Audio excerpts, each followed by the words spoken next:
It was March 31st. A normal day, right? Well, yeah, but not tomorrow. Nope. As it was April Fool's Day. A prankster like me waits all year for that one day when I can play jokes on people without them getting in a mood with me. I've been planning my tricks for months, and Boyle said with a devious smile, "Just you wait until tomorrow. My prank ideas are going to be legendary."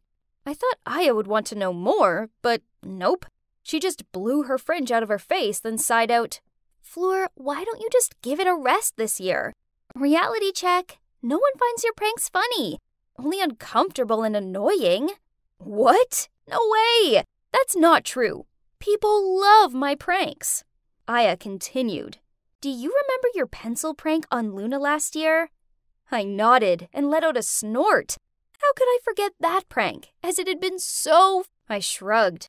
So this was technically true, but it was still funny. "And the time you swapped the cheerleading team's chant music for heavy metal and made a fool out of them at the basketball match?" She frowned at me. "Geez, stop being a fun killer. I'm making everyone's high school experience memorable. As, let's face it, no one will remember boring tests and tedious basketball matches otherwise." I was too busy talking to notice the ball whizzing through the air until it whacked me right on the head. Ouch! The world went black, and I collapsed.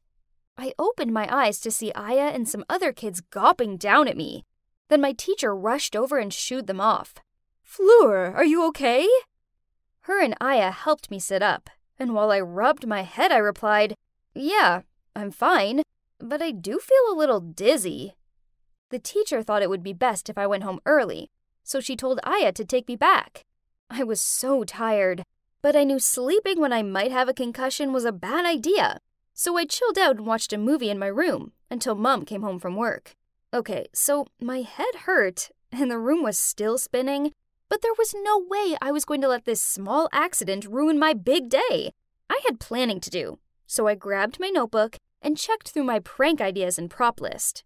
The next morning, I woke up bright and early, and yay! The spinning had stopped. Whoa, today was the day. Let the pranking commence. I told Aya to meet me earlier, so I had time to set up my pranks. But to my annoyance, she showed up at the usual time. I hurried over to her and tapped my watch. "What time do you call this? Now I'm going to be behind schedule." She gave me a puzzled look. "For what? It's not April 1st anymore. Today is the 2nd. You had yesterday off because of your head bump, remember?" "What? What are you talking about?" "Look, it says today is April 1st. I waved my phone in her face. "Then your calendar is wrong.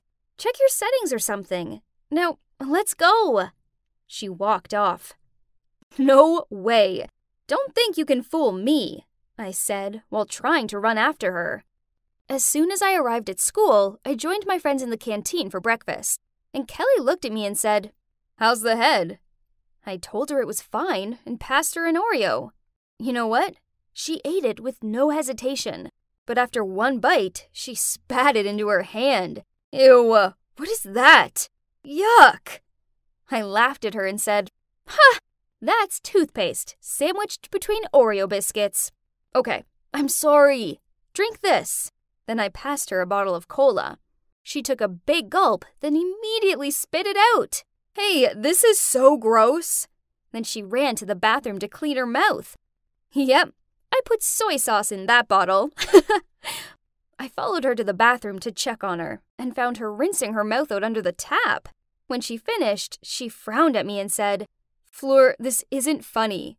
I thought you only did these stupid pranks on April 1st. Now I have to put up with my stinky soy sauce breath all day." I rolled my eyes, then smirked. Yeah, as if it's not April 1st today. "It's not. What's wrong with you? It's the 2nd. Then she stormed off. Wait, what? What did she mean it was the 2nd? No way. Anyways, seeing as I was already in there, I decided I may as well carry out another prank. I pulled out my Nutella jar and went into one of the cubicles and waited until another girl went into the one next door. I asked her, Hey, excuse me, my friend. Do you have toilet paper in there? She was nice and replied, Sure. Then she passed it to me. I quickly put some Nutella on my hand, then rubbed it over her hand too. Oops! Oh boy, she screamed so loudly, and I couldn't hold my laugh. Ew, what the hell? So disgusting, you freak! Then she ran out to wash her hand. I stepped out. Relax, girl. It was just a prank for Fool's Day. Just Nutella. But she sneered back. You're crazy, and it's the second already. Jeez, what's wrong with you? Then she left. Okay, this was so weird. Why was everyone acting like it was April 2nd? On the way to class, I rechecked my phone. Yep, it said April 1st. Okay, I got it. This was everyone's dumb attempt to fool me. Well, nice try, but it so wasn't working.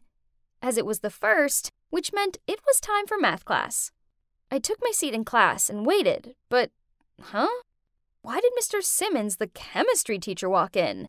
He told us to prepare for our next lesson in the lab. What was going on? I was so confused. That was tomorrow's schedule, right? Then he sat down in the chair without any suspicion and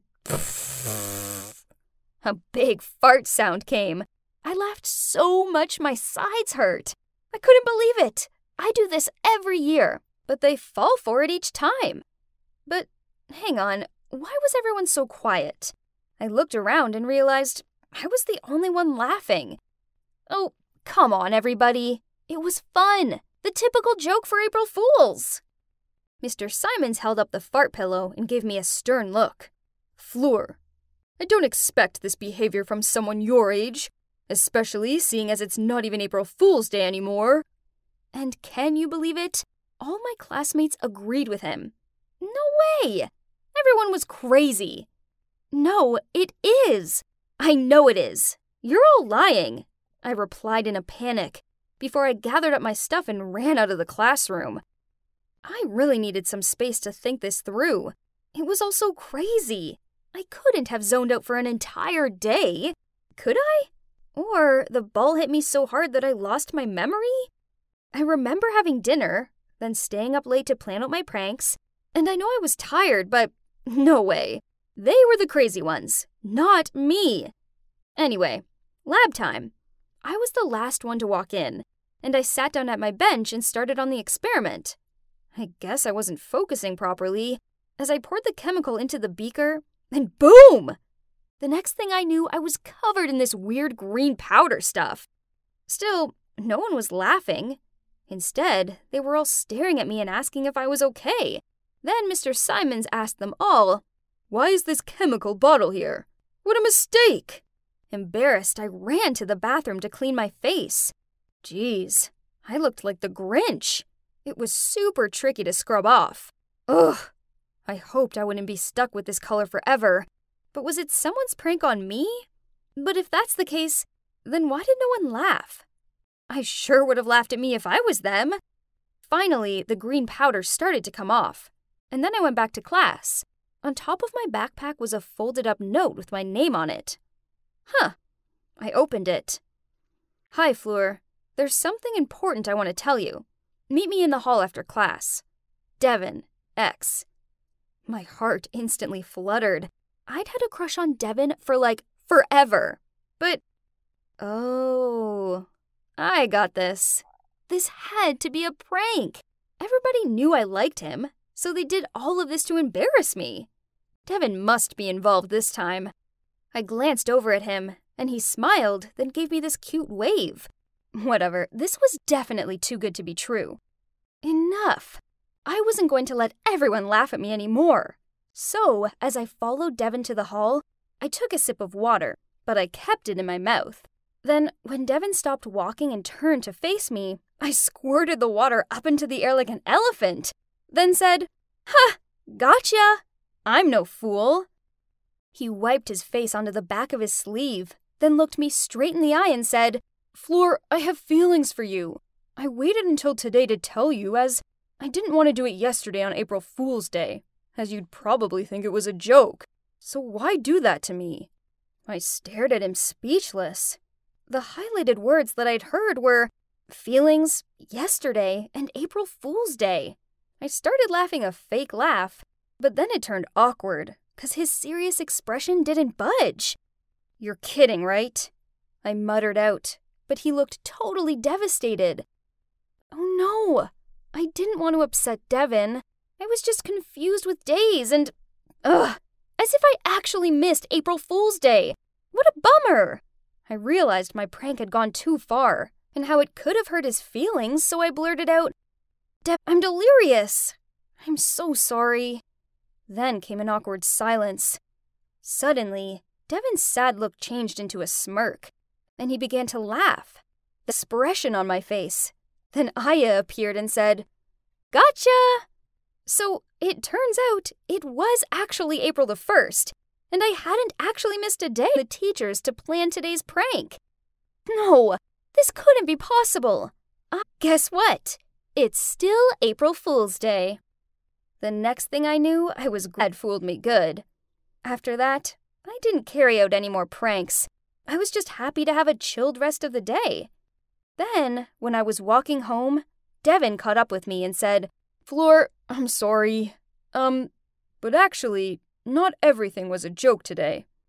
I smiled and looked at him. Oh yeah? So, what's not a joke? But he just turned tomato red, then rushed away. I stood there blushing as I watched him hurry off. Did this mean Devin really likes me? Interesting. Maybe this April Fool's Day wasn't such a fail after all.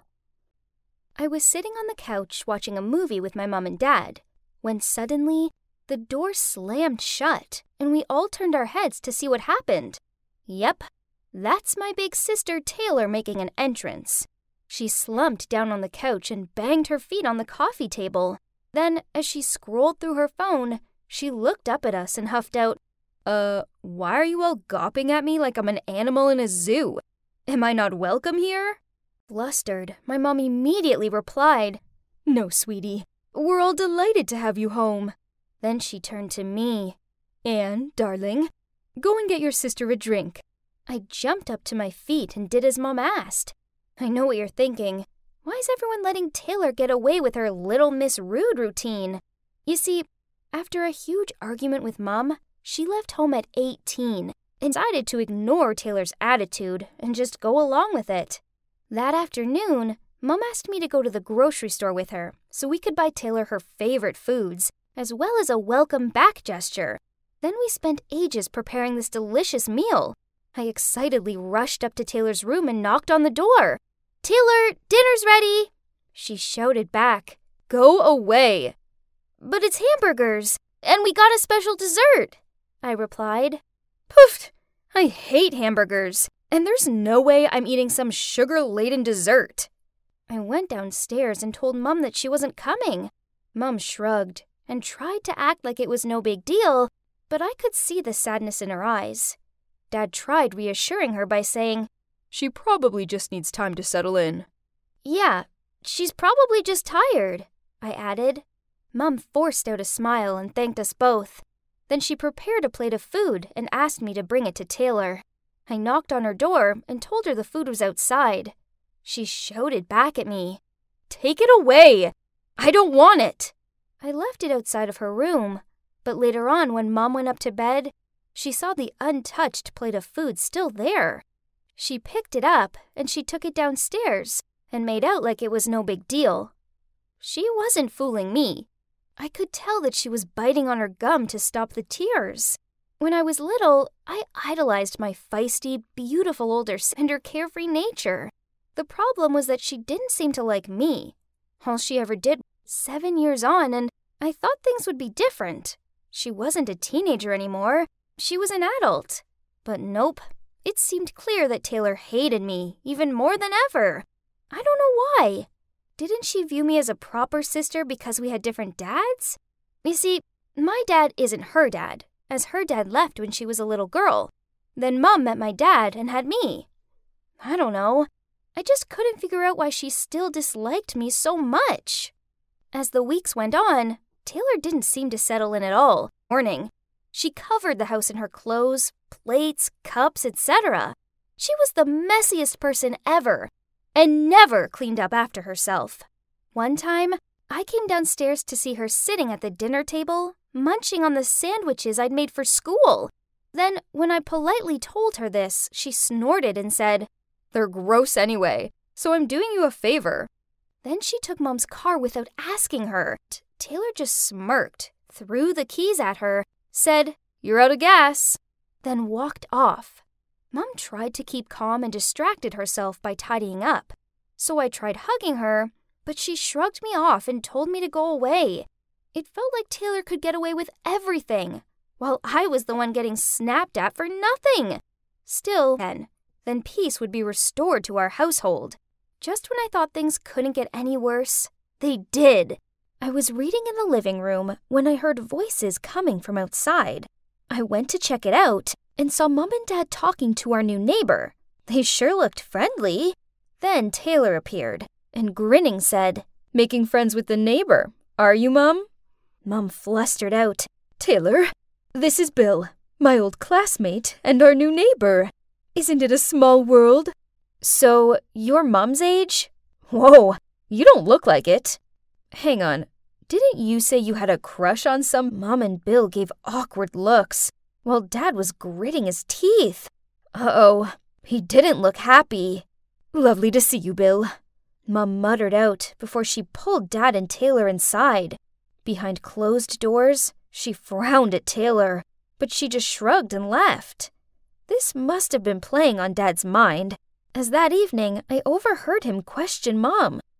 "Why did you never mention this Bill before?" "Honey, it was just a slight crush when I was a teenager. You know how it is." "Yeah, sure." Dad scratched his head. Now I was stuck in the middle of all this tension, and it was all down to Taylor stirring the pot again. Then a couple of days later, Dad came home from work and immediately started freaking out. "The bank called. Apparently I spent an obscene amount of money in a watch store. Was it you?" Mom shook her head. I didn't know anything either. Then Taylor piped in. "Speaking of buying stuff, we do need to get something for Bill's birthday. I mean, he did invite all of us, so it'd be rude not to." Uh-oh. I know Mom hadn't got round to telling Dad that Bill had invited the whole family to his party yet. Dad gave Mom a skeptical look and snarled, "Oh, I see. You used my money to buy your high school sweetheart an expensive watch? Listen to yourself! You're being ridiculous! I'm not going to stand around and listen to you accuse me like this." Then Mom stormed off. I really wanted to tell them how this morning I'd seen Taylor lingering in their room, looking suspicious. But how could I bring this up when the atmosphere was so intense? I decided I needed to confront the source of the problem, Taylor. When it was just the two of us, I said to her, "I know it was you. I saw you snooping around Mom's stuff." She just shrugged and replied, "Little Anne, seems you're smarter than you look." "Yeah, I did it. So what?" "Why are you being so cruel? Mom and Dad might split up because of you." To my shock, she grinned and she said, "Well, that is my plan. Why should you get to play happy families when I'm stuck here without my dad?" What? How could she be so selfish? I couldn't hold back my frustration anymore. How can you do this to Mom? I won't let you get away with this. Is that so? And what exactly is a quiet mouse like you gonna do about it? Then she shoved past me and walked off. I know I needed to tell Mom, but this meant breaking her heart. I was going to do it. I just needed to find a gentle way of telling her that her beloved daughter got a buzz out of ruining her life. But then, before I had a chance to figure this out, something terrible happened. The next day, I arrived home from school to find Mom and Dad in the kitchen. Dad had his arms folded and a stern look on his face, and Mom was in tears as she sadly peered down at some papers on the table in front of her. Divorce forms. What happened? Anne, you have to believe me. I didn't cheat on your father. Then Dad interrupted her. "Stop lying! I can see it with my own eyes!" Then he slammed a stack of photos onto the table. In the photos, Mom was kissing Bill in a cafe. Huh? This didn't make any sense. "I don't understand. I didn't meet Bill yesterday. I met my friend Sandra." But Dad just got even more furious. Then he pulled his suitcase towards the door. "Stop lying! I can see what happened clear as day.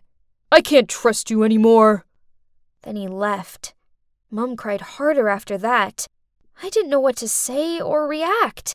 I wanted to believe Mom, but those photos told me differently. Suddenly, the door opened and Taylor strolled in, looked at Mom crying her heart out, and gave a delighted smirk, then went upstairs.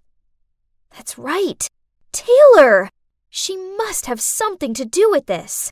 So I kept an eye on her. As I passed her room, I heard her on the phone. And without a second thought, I went to find Mom and dragged her upstairs.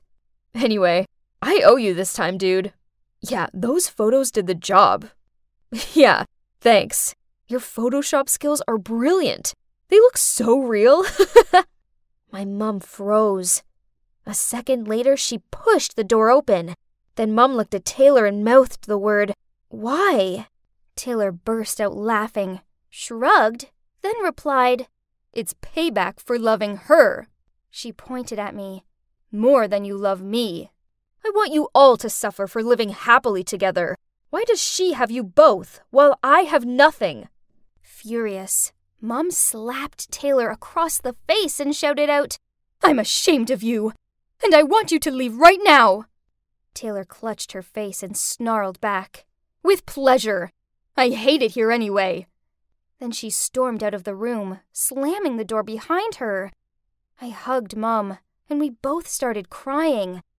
My happy family had been destroyed, and all because my sister was jealous and thought Mom loved me more. It was all so crazy. Then, later that evening, Mom received a call from the hospital. Mom's face dropped when she told me that Taylor had been in a car crash. We rushed to the hospital, and the doctor told us Taylor needed emergency surgery. But as she'd lost lots of blood, she needed a blood donation. The problem is that she had a rare blood type, but luckily, Mom had the same. So without any hesitation, Mom told the doctor to take as much blood as Taylor needed just to save her. After the blood donation, Mom didn't recover as fast as expected. Instead, she turned weak and needed medical care. So now, Taylor was in the surgery room, and Mom was in the intensive care unit. This was terrifying. What if I lost them both? I called Dad and spilled out everything that had happened to him, and he immediately rushed to the hospital. The wait was agonizing, but when the doctor came and told me they were both going to be okay, and I could go and see Taylor, I cried with happiness. Seeing her lying there bruised and afraid, I saw a vulnerable side to her that I hadn't seen before. So I took her hand and told her what Mom did for her. She looked embarrassed and turned away from me and muttered out how sorry she was for everything. After that, I visited them both every day. Dad came to the hospital too, to check they were okay, but he waited outside of Mom's room, as he knew she was still mad at him. Finally, Mom came home. Then a week later, Taylor was also discharged. We went to pick her up, and even though Mom and her didn't talk, I could feel the warmth between them. That night, we were having a cozy dinner. Taylor coughed to clear her voice, then said, "Guys, I want to say something. I know I've been a total brat, and I'm sorry. Mom, I thought you didn't love me because I was a reminder of your previous life, and I was ruining your new, happy family vibes. But now I realize how sacred the mother-daughter bond is. You never left me out. I left myself out. And Anne, I'm sorry I haven't been the big sis I should have been for you. I was jealous of you, but I was wrong to be that way. I hope you can both forgive me." Dad also apologized to Mom for misunderstanding her. We were all blubbering, and then we all hugged each other. We didn't need to say anything. Our actions were enough. We were family, and we loved each other. Families aren't always straightforward, but family is family, through the good times and the bad. And they're always worth fighting for, regardless of how out of this world annoying they can be at times. Trust me, I know all about it.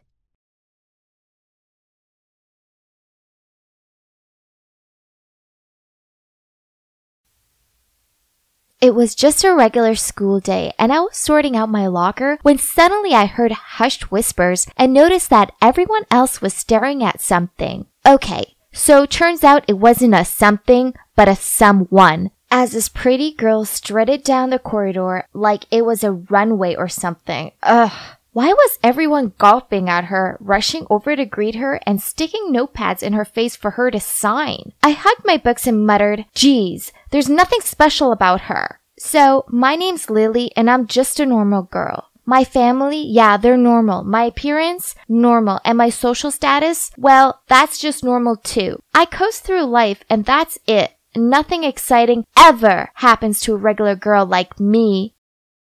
Oh, how I long to be the perfect looking girls on Instagram. They're so flawless in their clear skin, stylish clothes, and glossy hair. But those girls were different. They were from different worlds. Oh well, at least I still had my books, my bestie Sarah, and my cute boyfriend Brian. But this all changed when Stacy rocked up at school with her perfect looks and her "I'm so sweet and friendly" routine. Yeah, right. So, what if she had a prettyish face and a bit part in some TV show? Underneath the fake shine, she was clearly not all that. I walked into English class to see her sitting at the desk next to mine. Ugh, great. I couldn't even get to my seat because everyone else was surrounding her, asking her dumb questions such as, "What shampoo do you use?" and "Do you get snack breaks when you film your show?" Geez, give me a break instead. Then, when I finally managed to sit down, she smiled at me and in this sickly sweet voice said, "Hi, I hope it's okay I sit here. I'm Stacy." Yeah, sure. I forced a smile back, but on the inside, my anger was boiling over. Who did this girl think she was? So what if she was beautiful? I bet she only cared about her looks and never bothered studying. Yeah, everyone else would soon realize what a failure she was. Then, one time during recess, Stacy, the living Barbie doll, suggested we start a yearbook, and now everyone's treating her like she's achieved world peace or something. Ugh! You know the worst part of it? I've been saying we should start a yearbook for years, but no one listened to me. And guess who received so many welcome cards and love notes that they fell out of her locker and obstructed the hallway? Yup, Stacy. Gosh! It's been like weeks already. When will these stop? I hated how she thanked everyone and blushed and ugh. I needed to be around a sane person who didn't think the sun shone out of her. She was everywhere. It made me sick. But thank God for lunchtime. It became the only peaceful time of the day for me, when I could hang out with Sarah and not have to worry about Stacy. But, what was this? What was that Barbie doll doing sitting at our table and talking to my best friend? I walked over there and placed my tray down next to Sarah. "Oh, hi, Lily. Stacy just said the funniest thing." "Great," I muttered under my breath. Lunch was an ordeal. Sarah ignored me and kept on asking Stacy dumb questions like, "Is your co-star Kyle as handsome in real life?" And, "How do you style printed skirts with a colored tee?" Yawn! Later that day, due to a paint spillage in art, I was 5 minutes late out. Sarah had agreed to drive me home, but I went out to the parking lot. Her car wasn't there. Then I checked my phone and saw that she'd messaged me. "Where are you? I can't wait anymore. I'll leave first with Stacy. See you tomorrow, X." What? Is she ditching me to give that phony a ride? We had been friends since childhood. How could she be fooled for Stacy's act and just throw away our friendship like that? Angry, I messaged her back, "You abandoned me for Little Miss Popular? How could you? I get it. New one in, old one out. Well, thanks a lot." My phone buzzed with her reply. "Lily, you know it isn't like that. You live up the road from school while Stacy lives much further away and she needed to get back in time to get ready for her filming schedule. Madder than ever, I quickly typed out my reply. Whatever. It's too bad you'll always be a nobody in her eyes, and she's just using you for a free ride. Then I chucked my phone onto my bed. I'd had enough.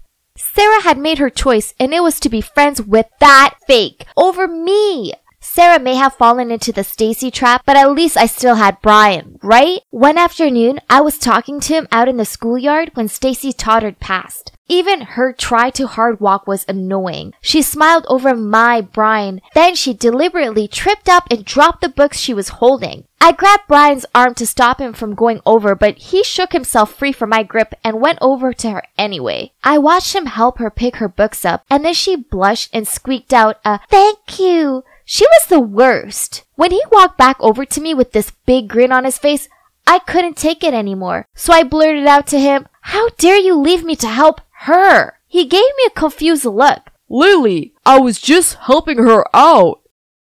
"Yeah, right. You knew she dropped them on purpose to get your attention, but you went over there to her anyway because you think she's prettier than me." He sighed. "You're being ridiculous. You know what? I can't deal with your selfish, jealous streak anymore. Let's just call it a day. We're done." Then he walked off. I stood there watching him, expecting him to cool down and come back. Only he didn't. This was all Stacy's fault. She'd stolen my best friend and my boyfriend. No more. It was time to show her that she wasn't so perfect after all. I scrolled through her social media pages for ideas, and it soon became apparent that she loves boys with toned abs who ride motorbikes. How predictable. I discovered this website where I could hire a boy to play with her heart, then ditch her. It's about time she learned how much it sucked to be undesirable and worthless. Ha!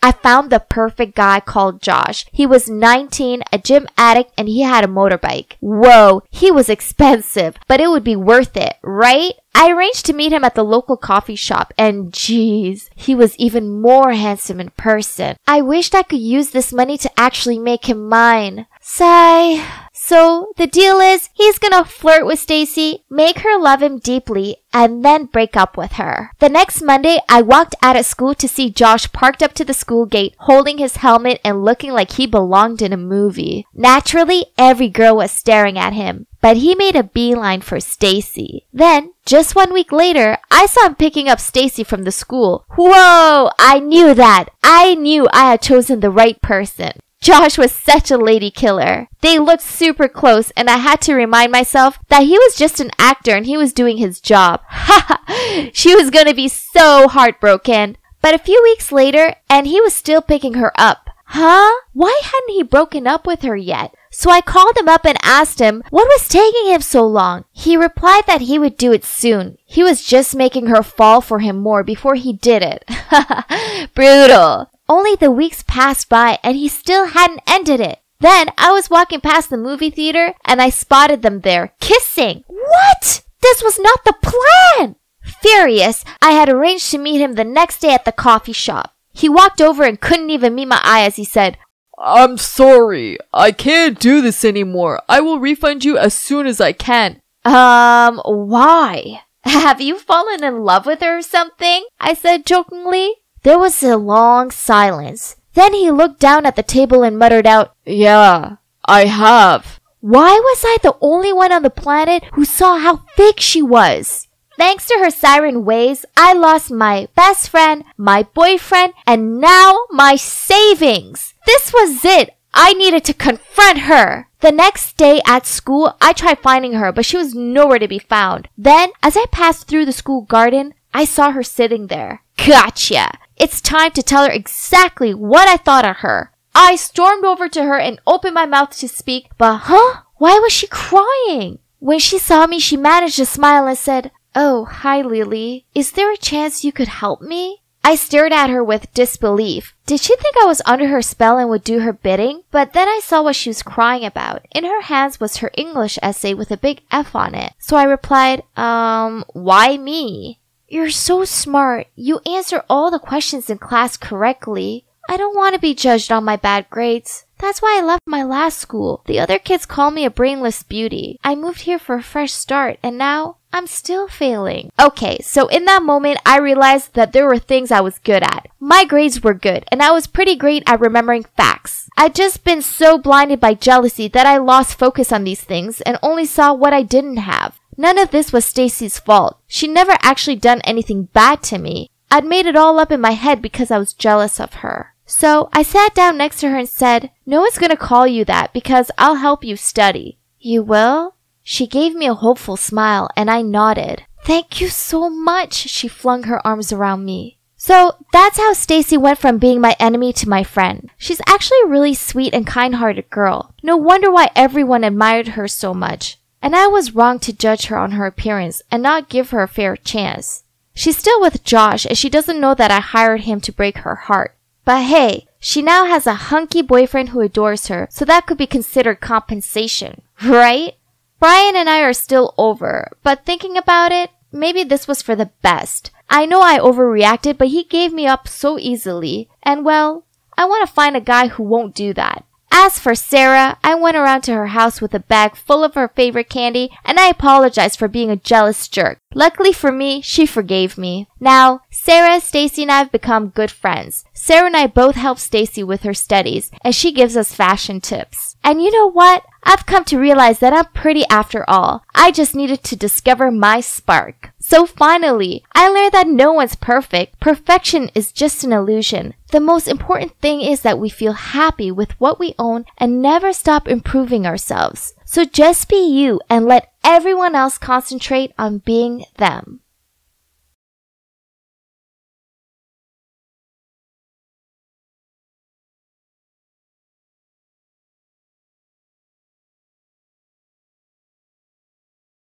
Finally, I'm out of that morbid place. Now let me tell you, sharing a cell with a dozen other noisy, stinky, grumpy dudes ain't fun. Anyway, here I am, free as a bird now. So no one's here to pick me up. Suppose I'd have to call Mom. It took me a few seconds to familiarize myself with my phone. Jeez, it'd been 4 years. It was a miracle I hadn't turned into one of those leg-cradling crazy dudes. How I ended up in there in the first place was a joke. All I did was take some stuff from 1 or 2 warehouses and sell them on.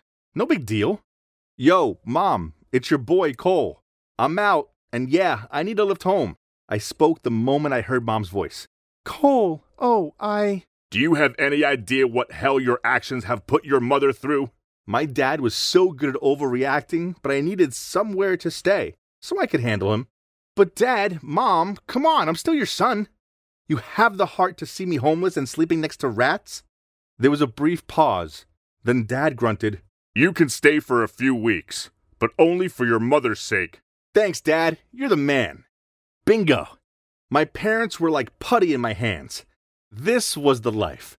I played video games all day, then partied all night. Then one night, I was getting ready to meet my friend Moose, when Mom told me that the pizza delivery guy was at the door. I shouted down to her, "You can shout me this one, and I'll get the next." I finished getting ready, and I must say, I was looking smooth. I strode down into the kitchen and grabbed a slice of pizza. Dad was sitting there glaring at me over his report. "If you can't afford to pay for items, then I suggest you don't order them." He looked at the pizza slice in my hand. Mom walked up behind him and placed her hands on his shoulders. "Darling, give him some more time. He's still adjusting to outside life." "Thanks, Mom. You're the greatest." I gave her a greasy pizza kiss on the cheek. Any chance you can lend me some dough?" Dad shook his head and sighed, while Mom went over to her purse and passed me some money. Hey, there'd be plenty of time to get a job and be responsible. Right now, I had 4 years of lost time to make up for. Once, I borrowed Dad's car. I swear I only had a couple of beers, but the world glitched out and went all blurry. The next thing I know, I'd driven straight into the neighbor's front yard. Oops. I opened my eyes the next morning to a killer headache, so all I wanted was some black coffee and a plate full of bacon. But I got Dad's death stare instead. "Just when I think you can't get any more irresponsible, you took my car without asking, drank too much, then drove into Gloria's beloved rose bushes." "Chill out, Dad. I'll fix it later," I said as I raided the fridge for food. "You're not the one having to pay for the damages. We've made our decision. You have 1 week to get out of our house." Now hold up. I had 0 places to go. I couldn't stay with Moose as he was crashing in his sister's garage, and I didn't know anyone else. How could they? I gotta chill a bit, so I pulled out my phone and started scrolling through dating apps. Then I matched with this stunning blonde called Trudy. She's a little older than me, but her family is rolling in dough, and also, she has her own business. Not only that, but she's hotter than an agitated dragon. So yeah, her photos seemed a little grainy, but guess the retro trend was in. Looks like I had it both ways, love and money. I have quite a face, but since I love beer and pizza, and without any dedication for the gym, I don't have the perfect body. But I needed to keep this girl interested. So I told her I was a tall dude with an impressive six-pack, who just graduated and was on the lookout for a girl with brains as well as beauty. This girl was actually pretty easy to talk to.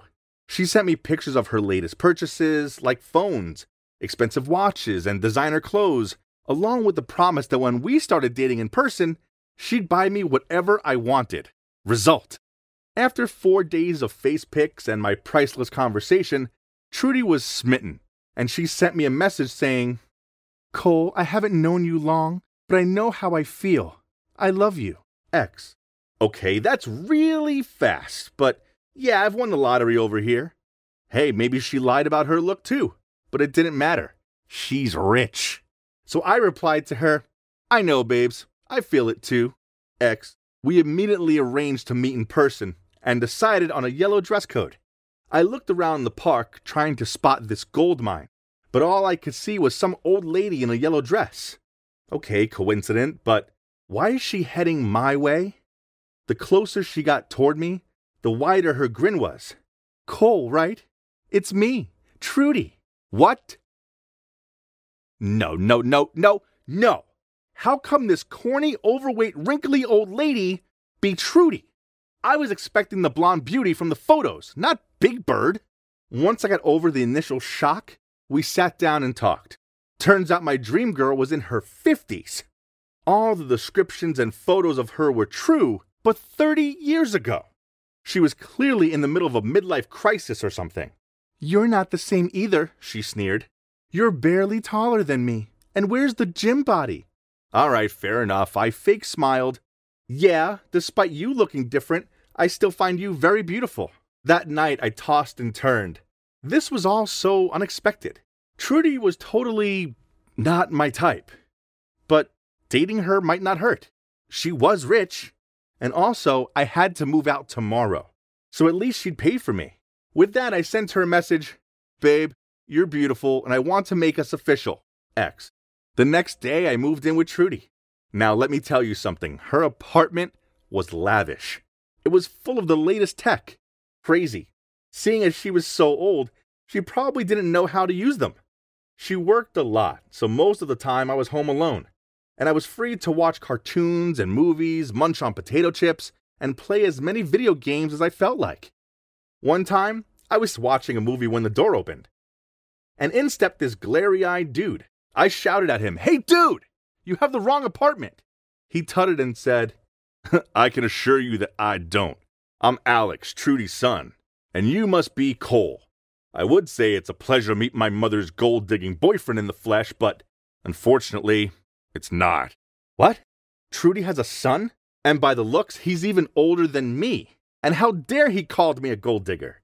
I suppose I was, but still, he had no right to call me it. Even worse, he refused to leave. He just sat in the kitchen and waited for his mom to return. Then he had a heated argument with her in which he referred to me as a loser and a bum. Things weren't any better with my parents either. Dad told me to be independent and get a real job, not a sugar mama. And Mom was just crying. Whatever. This was their fault for kicking me out in the first place. What did they expect me to do? Live under a bridge? Few days after I met Alex, Trudy insisted on dragging me along to his lame work launch thing.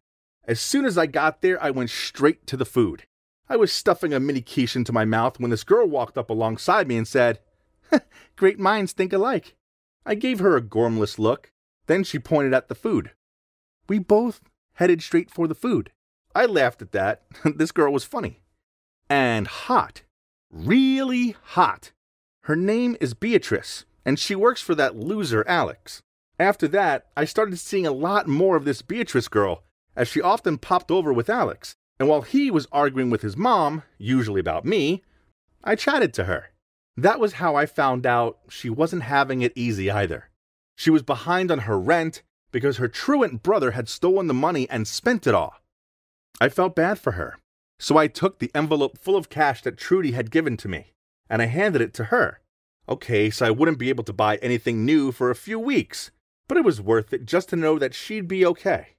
Truth was, I was really falling for Beatrice, but I couldn't do anything about it, as I was with Trudy, and I was relying on her handouts. Soon, things became stinky. I came out of the shower to see Trudy standing there with my phone in her hand. "How could you?" she threw it at me. Yeah, so she'd read all of the messages I'd sent to Moose, saying how I didn't find her remotely attractive and I was only with her for a free ride. "Trudes, my babes, come on, those messages were just me joking," I laughed. "I was just messing around." "Shut up, you liar!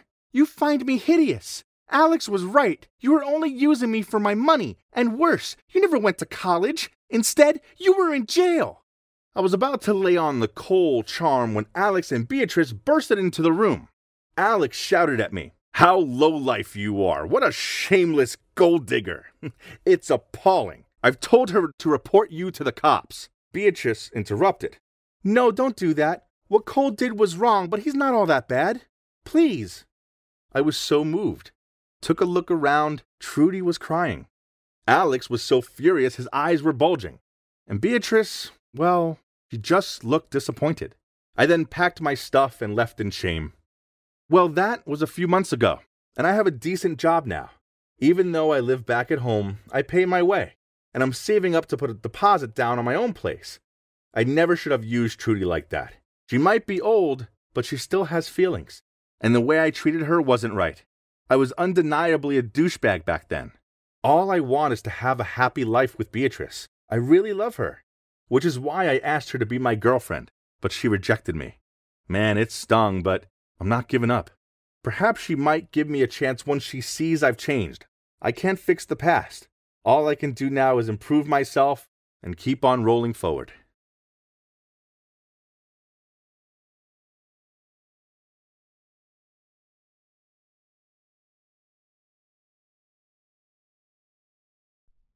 All roads were blocked by snow. No one in their right mind would go outside in this weather. But that banging on the door still persisted and was only getting louder and louder. Could it be Yeti? I hugged my blanket and willed it to stop. But of course it didn't. I couldn't sleep in this frantic noise either, so Yeti or no Yeti, I needed to go check it out. So I crept over to the door. A rush of panic swam through me, as with a shaking hand I slightly opened it. Huh? Trevor? Yep, it wasn't any snowy monster. It was Trevor, about to faint from the cold, but his hands were still holding tightly onto something. Trembling, he said, "Here you go. Put on some more clothes. You'll catch a cold." Then he passed me my suitcase. "Oh, God, you're crazy, Trevor. You are the one who's catching all the cold right now." I immediately sat him down on the couch and placed the blanket around him, then quickly opened my suitcase. Here they are, my secret weapon. Heat packs. I gave him some and got him another coat that wasn't covered in snow. "Here, drink this first. I'll go make you a cup of cocoa." I began pouring him a cup of warm water out of my thermal bottle, but he stopped me. Power, out." He shivered out. Well, that explained why it felt like a freezer in here. And no more hot cocoa then. Hey, so I'm Autumn, and this is part 2 of my story. If you haven't seen part 1, you should go and check it out. Don't be fooled by my name. It was definitely winter here in Texas. And this storm was insane. Shame I was stuck in a holiday cottage with my treacherous best friend Lillian, her lying twin Seth, and his secret girlfriend Charlie. Ugh! Turns out, Lillian just wanted my Chicago clothes, and everyone, besides Trevor, was in on it. Back to Trevor, and I didn't want his death on my watch, so I rubbed his arms in a bid to defreeze him. When he looked like he'd thawed out a little, I raised an eyebrow and asked him, "Why did you go outside in this?" Well, the power went out. I knew it'd be Antarctica for you in here without a heater, so I wanted to go get you the suitcase.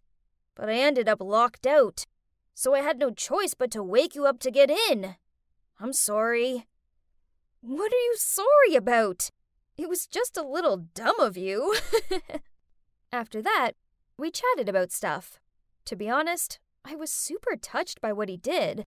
While everyone was still deep asleep, here he was, thinking about me and risking his life to help me. Okay, so maybe I was a little harsh to him earlier when he confessed that he liked me. But hey, that could still just be him trolling me. I mean, I have a valid reason not to trust anyone under this roof anymore. I guess I must have fallen asleep as, the next morning, I woke up to Lillian frantically shaking me. "Hey! Wake up! We're in big trouble!" Oh, so they'd finally noticed the power was out. I passed everyone jackets and heat packs from my suitcase. Look, guys, layering up in these conditions is vital. Then I looked at Seth and Trevor. Even if that does mean wearing my pink pom-pom hat and squeezing into my rainbow-padded coat, we couldn't help but burst out laughing. At least there's something fun to brighten up the situation. Then we started prepping to face this apocalypse. And I was the captain, because, hey, I'm the one who had the most experience with snow around here. Time was of the essence, so I quickly went to check the faucet. Luckily, the water was still running, though the flow was a little weak. Quick, get anything that can contain water. We should store as much as we can before the pipes freeze up.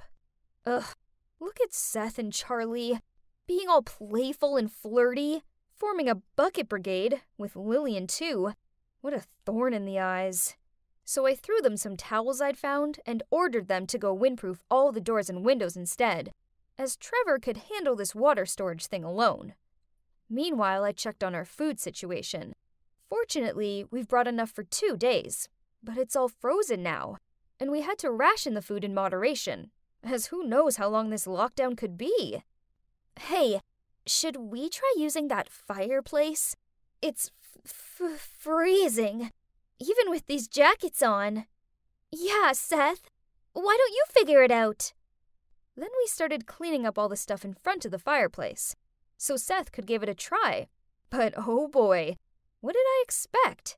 The most he managed to make was black smoke. Forget it. This is probably just a decorative fireplace. Y'all so dumb. Then Trevor appeared out of the basement with an armful of wood. No, for sure it's usable. Look, I even found wood and coal stored here. Let me try. He knelt down in front of the fireplace and started clearing the blockage to the chimney. After some time, it worked. Whoa, we had fire! We all whooped and jumped about like lunatics. Then Lillian wrapped her arms around Trevor's neck and kissed him on the cheek. Blushing, he immediately wiped it off with his hand, which then left some coal stains on his face. It was so funny. Trevor was our true hero again. While Seth... Well, thank God I didn't have a crush on that loser anymore. Poor Charlie. Have fun being stuck with that useless dude. Thanks to Trevor, we now had a fire to keep warm and to cook our food on. So we'd be fine, right? Oh no! My phone's dead! Just when I think I caught a tiny bit of signal. Gimme! Don't you know we can charge your phone with fruits? Seth grabbed Lillian's phone and charger and took them into the kitchen. Now that's strange. He has never looked so enthusiastic doing anything helpful during the past 2 days. He was probably trying to save his face after losing to Trevor so many times. Ha! I watched on with amusement as Seth stabbed the charger into a banana. What did I ever see in this guy again? Trevor burst out laughing, and Charlie sighed, then went off to prepare soup for dinner. Lillian folded her arms and pouted. So? Hurry up! Seth grunted, then fiercely stabbed the charger into the poor banana several more times. Jeez, it was so dumb and too funny to stop him. Spare it! It won't work! Ugh! You ruined my charger and wasted our food! I wish I could just throw you out into the storm! Seth shoved the mashed banana into his mouth. Who told you it's wasted? This is my dinner! Then he sulked off into the corner and covered himself with a blanket. Hilarious! Hey, don't worry. I have a power bank in my room. I'll go get it. Oh, sweet! You're indeed my knight in shining armor. Always come and save me in time. She winked, then hugged his arms. He quickly looked at me, then shook her off of him. What was that for? Was he serious when he said he liked me? He rejected Lillian more than twice. And to be honest, I did have this tingling feeling whenever there were only two of us in the room. I don't know anymore. Later that night, we decided to all gather in front of the fireplace to sleep, as it's the only warm place in the house. So me and the other girls went to the bedrooms to get the mattresses and blankets. Well, anything useful, really. OMG, my brother's such a loser. Lillian laughed as she picked up her pillow. Charlie smirked. Tell me about it. He actually stabbed a banana to death. The poor banana, I chuckled. Joking around with them actually felt kinda good. We were stuck in this house together till God knows when, so maybe I should stop being bitter towards them. Besides, I was totally over that useless loser Seth now anyway. Even Charlie wasn't on his side. We set up a cozy base in the living room and spent the next few days riding out the storm. On a few occasions, Lillian tried snuggling up to Trevor with some excuse about raising body heat, but he just shuffled away from her. So in the end, she made us all do cardio workouts, which did the trick, and it was really funny to watch each other struggle to do star jumps with 500 layers of clothes on. Charlie also taught us to play some card games to pass the time, such as solitaire and Go Fish, which I'm now a pro at. Seth and Trevor even picked up a new hobby of wood carving. But so far, I still couldn't tell what their artworks were supposed to be yet. And finally, after 4 days of isolation, the storm seemed to weaken. We started to get stable phone signal back, and we called our parents right away to update them on the situation. They said they would come pick us up as soon as possible. We were all so happy, and also proud of ourselves. We'd survived this crazy storm. So, you're probably thinking this is the happy ending? Not so fast. When we were all FaceTiming Lillian and Seth's parents, their mom suddenly said to Charlie, "Thank you so much for helping us keep an eye on the kids. We'll definitely add a nice bonus onto your salary this month." We were all stunned. I don't even know if it's for the same reason, but why was Seth's mom paying his girlfriend? Lillian clumsily said goodbye to her mom and ended the call immediately, then tried to clear up the atmosphere with her fake laugh. Y'all know how my mom loves to give her dear nieces and nephews some extra pocket money whenever she sees them. Okay, what are we having for lunch today, guys? Just stop it. I know your secret already. Charlie and Seth are a couple, aren't they? But why is your mom paying her? That's sick. Lillian, Seth, and Charlie all shouted out in unison, "What?" Lillian gave me a questioning look. Autumn, what are you talking about? Yeah, I'm sorry for lying to you, but no, Charlie is not Seth's girlfriend. She's our tutor. Liar? If so, then why did you have to hide it? My parents didn't trust us staying in this place by ourselves, so they asked Charlie to supervise. And come on, we're 16. We don't need a babysitter. That's embarrassing. Yeah, I thought it's just a harmless lie, so I agreed to go along with them. I mean, we still had fun together, right? But who told you we were a couple? I was about to reply, but then Trevor dragged me to another room while saying to the others, "She needs to calm down first. Let me take care of this." Now we were alone. I gave him an "I'm waiting" look. Okay, hear me out first, okay? I nodded, then he sighed and continued. Lillian does like you, and she did actually want to help you get with Seth, but he wasn't interested. So she promised him a month's worth of pocket money to stay here. I didn't really buy it, but let's see what else he's got. Okay then, but that doesn't change the fact that Seth and Charlie had something going on. Duh. That kiss? Actually, that wasn't real. I just dared Seth to do it. Charlie really is just their tutor. What was he talking about? I felt like the room started spinning. Look, I really do like you, Autumn, and I know I should never have lied about stuff, but it was only so you'd give me a chance. Only, Lillian now thinks I like her, and I never meant to give her the wrong impression. How dare he trick me like that? So I screamed at him. I will never, ever like you! Your actions have just made me hate you even more! Thanks to him, I misjudged Lillian, Charlie, and Seth. Although, to be honest, Seth might not have been a liar, but he was still so not my type. Trevor gave me this disheartened look as he stared down at the ground. Then he muttered out a, "Sorry." I didn't want to hear any more of his pathetic apologies, so I huffed my way out of there and sat on the freezing porch until my parents finally arrived.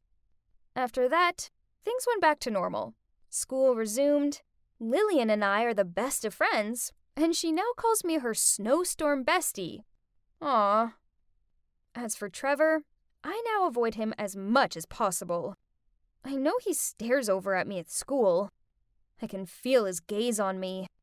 But as soon as I look in his direction, he quickly turns away. I guess I do like him, okay? I don't agree with what he did, but I've got to admit, it sure takes a witty, imaginative guy to come up with a plan like that on the spot. Okay, fine. I'll give him another chance and see where things go. And if there's ever another snowstorm, well, then I suppose he's a handy guy to have around.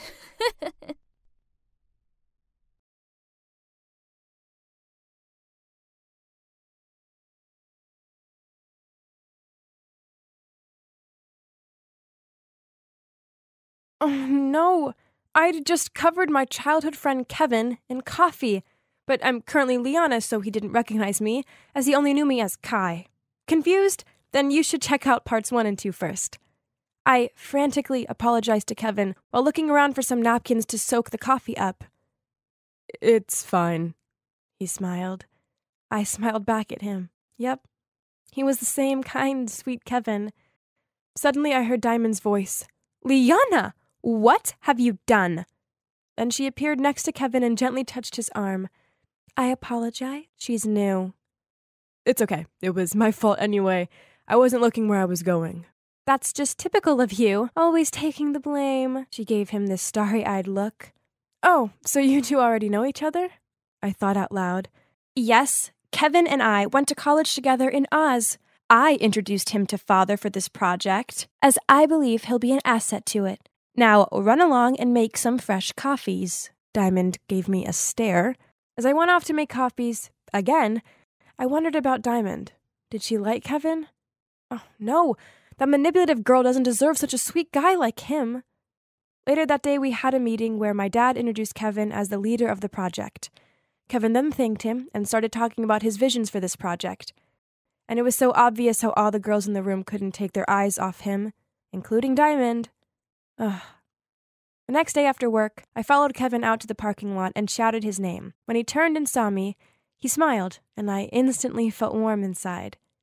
I have something for you. As, an apology for ruining your last one. I passed him a new shirt. I hope I guessed your size right? Thanks, you really didn't have to do this. He looked flattered as he took it from me. Yep, you have the size spot on. Impressive. His comment caused me to smile to myself. Living as a boy for years at least gave me a perk of understanding their sizes. I waved him goodbye and started to walk off, but he shouted, Wait! Is there any chance I could have your number? You bet. I was blushing so hard by then. And after that, we started messaging each other, and every time my phone buzzed with his name, I found myself doing this gummy smile. Unfortunately, I couldn't stay in my love bubble with Kevin forever. Instead, I had to spend my days being bossed around by Diamond. Ugh. Once, she was ordering me to revise a report I'd already redone twice. Suddenly, Kevin walked over, picked up the report, and said, "Oh, this one. You've done a good job with it, Liana. No need to change anything." Diamond looked furious at being undermined, and I couldn't hide my smug look. Take that, little Miss Bossy. After she left, I thanked him for helping me out. "It's fine. Hey, don't take much notice of Diamond. She's just intent on impressing her father. If she causes you any more problems, just come find me, okay?" Oh, what a sweet guy he was. But one afternoon, I walked into the office kitchen to make myself a drink and saw Diamond and Kevin having a serious chat. On seeing me, Diamond said to him, "I'm sorry, Kevin. You needed to know the truth." Then she gave me a snooty look as she passed me. I wonder what that was about. I was going to ask him, but before I could, he just left without so much as a glance in my direction. Okay, that was weird, but maybe he was just busy, right? That evening, I messaged Kevin and asked him if he wanted to go for a jog in the park. He agreed, but when he showed up, he could barely meet my eye. "Kevin, what's wrong?" He was silent for a moment, then shouted, "Why? Why did you lie to me? Diamond told me how you're engaged to Kai. Why did you lead me on?" I sputtered out, but he just tutted, then walked off. I stood there speechless and wondering how I was going to get out of this mess. If this wasn't bad enough, as I was on my way home, my phone buzzed. It was a message from Diamond. "Leave the house and the company by tomorrow, else I'm telling Kai the truth." Of course, I just ghosted her dumb message, and true to her word, the next day, my Kai phone went off. It was Diamond telling me how Liana was cheating on me. It was crystal clear she wasn't going to drop this. Some days later, my father asked me to go to dinner with him, so he could get to know me better before I married his son. I thought this was sweet of him, so I agreed. Besides, this was a great opportunity to test the water, figuring out if he's ready for the truth yet. We had some small talk over the appetizer. Then suddenly, Dad put down his fork and asked me, "How is Kai? It's such a shame to admit, but we've grown distant over the years, and it was all my fault. I know I haven't always been the best father." He trailed off. "Kai's good," I replied. I guess it was now or never to say what I wanted to. Actually, he's really happy in Canada. And, well, he has these big dreams of becoming an architect." "Oh, I didn't know that." He lowered his head. "I just thought he'd want to inherit the company one day." "His heart isn't in it. He's so afraid of telling you as he doesn't want to disappoint you." He was silent, and I worried he was going to yell at me, only he didn't. Instead, gave a thoughtful sigh, then replied, "Very well. I respect Kai's decision, and I will support him on whichever path he chooses." This was totally unexpected from him. I was so overwhelmed, I left my seat to hug him, and I told him I'd pass the words to Kai. Now I finally knew how much Dad loved Kai, which means he loved me too, right? I just needed to find a good time to tell him the truth. The next day, on my way home from work, I received a frantic phone call from Mom. Turns out Diamond had told everyone in the family that I'd cheated on Kai. As I was trying to figure out what to do next, Dad messaged my Liana phone and demanded I come home at once. On the way home, I thought about what I was going to say to him. Geez, this was terrifying. If it went wrong, Mom and I could end up disowned. I knocked on his study, and in a serious tone, he said, "Come in." Then on seeing me, he continued, "Liana, Diamond seems adamant you are liaising with Kevin behind my son's back. Please explain yourself." I took a deep breath, then blurted out, "The thing is, I'm not cheating on Kai because, well, I am Kai." Then in Kai's voice, I continued, while slowly took off my wig. "I was never actually a boy. Instead, I'm a girl, but Mom didn't want me losing out to Diamond, so she made me pretend to be a boy." He was so shocked. He leaned back in his chair and almost tumbled backward. I explained to him why Mom and I did what we did. It was such a relief, finally having that weight off my shoulders. I knew Dad needed some time to digest this avalanche of information, So I put my wig back on and went to find Mom. She was pacing her bedroom in anxiety. I've told you to be extra careful around Diamond. Now how are we possibly meant to carry out this plan? Don't worry, Mom. I had found a way to resolve this mess. I comforted her, but didn't let her know that I'd told Dad the truth yet, as that would just make her even more anxious. The next few days, Dad still acted normal, as if nothing had happened, and when I walked into the dining room for dinner, I saw Diamond's face drop. She clearly thought Dad would have chucked me out by now. She slammed her fist on the table and yelled at Dad, "Why is she still here?" Ignoring her, he asked Grandpa to pass him the gravy. This only angered Diamond further, and she pointed at me and screamed, "She cheated on Kai! Kick her out of this house!" I put down my cutlery, calmly stood up, and in a confident voice I said, "In fact, I am Kai." It was worth doing just for everyone's reaction. My mom turned white. Diamond was dumbfounded while my grandparents clung onto the table in shock. After I'd explained it all to them in more detail, Diamond was the first to respond. "So you and your mother lied to everyone? This is unacceptable. Get out of this house." Poor Mom looked so ashamed. She couldn't meet Dad's eye as she mumbled out, "Don't blame Liana. She was just a child. It's my fault." Then she pulled my arm and whispered to me that we should leave. Diamond sneered, "Those liars. You deserve that." "Will you please be quiet? Else I advise you to just leave." Dad gave Diamond a stern look. This shocked her, and she sat back down in silence. "I've made a lot of mistakes over the years, and because of them I have many regrets. I was selfish and unkind." He looked at Mom. "It pains me to know that you felt as though I left you with no choice but to lie to me. I love you, but I know how I treated you was cruel.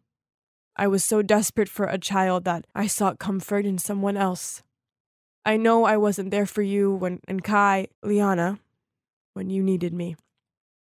Now, if you'll let me, I want to make amends." Diamond jumped up to her feet so fast that the whole table wobbled. She screamed out, "This is nonsense!" and stormed off. So, that sure was eventful. But finally, everyone knew the truth, which meant Mom and I didn't have to lie anymore. And best of all, I never had to pretend to be Kai ever again. The following week, I was roaming around the house when I saw Diamond in her room, packing. I stepped in, and she said, "I'll be out of your sight in a blink. Don't worry. I'm leaving for Miami." I knelt next to her. "I don't want you to go. After all, we're sisters." She gave me this wide-eyed look. But I was horrible to you. You must have been through so much being forced to live as a boy." "Yeah, it was hard at times, but it's okay. I can be me now." I smiled. "I know I was mean. I'm sorry. I guess I've always felt like an outsider. I know my mom wants me to claim what's rightfully mine, and I felt so pressured because I'm no match for Kai." "Don't worry about it. We've all done things we regret. Besides, Kai's gone, so you can just be you. You're a great businesswoman, although you might need to tone down a notch on the bossiness." I chuckled. "Come on, sis. Let's get you unpacked." When we'd finished, I hugged her and said, "Oh, as for Kevin, I think we should fairly compete for his heart." She blushed. "Oh, no, it's fine. I used to like him, but he just sees me as a friend. Besides, everyone in the company knows it's you he likes." I felt good that we'd sorted things out. Now I just need to fix things with Kevin, and I had the perfect idea. I messaged him telling me to meet me by the woods close to his old school. Then I went and waited by the tree we once built a den in. He walked over to me, a confused look on his face. "Liana, how did you know about this spot?" He sat down next to me and I said, "I used to come here with my best friend when I was a kid. He was such a sweet boy. He never judged me or questioned me. It always pained me that I didn't get to say goodbye to him." I could see Kevin's mind ticking away. That's when I took off my wig, wiped away my makeup, and passed him half of a candy bar and said, "It's been a long time coming, but I owe you this." He stared at me, open mouth. So, you're Kai and Liana?" I said, "Yeah, it's me. I'm both." "That's why I always felt familiar towards you. This is unbelievable, he continued. Wow. He stared at me through teary eyes. Just wow. I mean, this is crazy. I was so upset when you left, and now here you are. When he got over the initial shock, I told him about my life and why I pretended to be a boy. Afterward, he hugged me tightly and said, I'm not losing you again, Liana. I love you.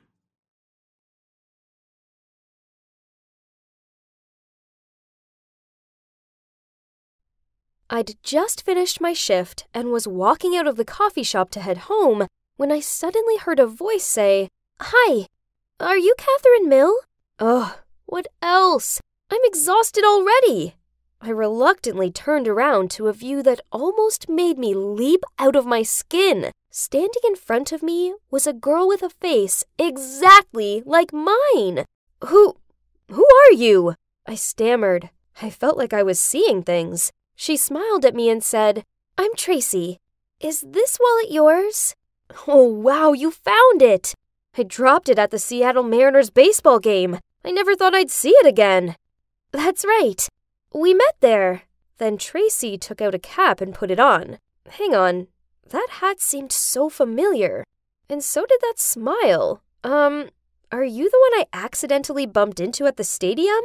That must have been when I dropped my wallet. I was in such a hurry to get to my seat that I'd gone crashing into Tracy. At the time, she was wearing that cap, so all I saw was her smile.